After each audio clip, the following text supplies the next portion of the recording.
lain natong mga interes para ug alang sa atong pinalanggang kanhing President Rodrigo Roa Duterte o Vice President Inday Sara Duterte. Si Congressman Mayor Mix Durano, nakakatiyak tayo ang pagsisilbihan kayong mga Cebuano at tayong mga Pilipino. Nakakatiyak tayo na hindi ito basta-basta pipirma sa isang anomalous, huwad at unconstitutional na impeachment complaint.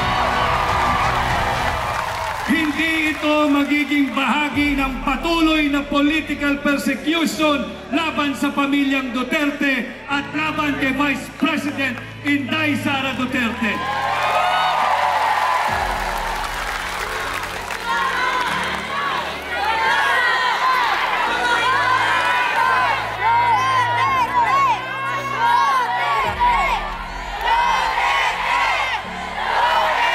Salamat ko sa tanan mga kaigsuunan namo sa 5th District sa Cebu, sa Danao o sa katibuk-ang isla sa Sugbo.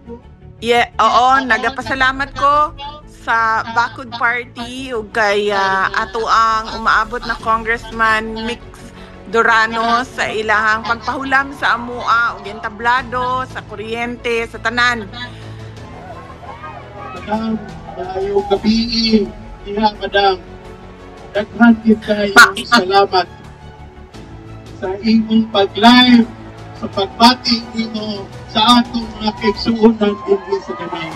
Daghan gid kayo sa salamat madam. Congressman, amua ang pasalamat sa katauhan no tungod kay anaagid sila sa amua ug nakasabot sila kung unsa ang pangpagdaot na ginabuhat karon og nakasabot sila nga kinahanglan yun nato i-demand pangayuon sa gobyerno ang serbisyo nga para sa ato ang mga kaigsuunang Pilipino.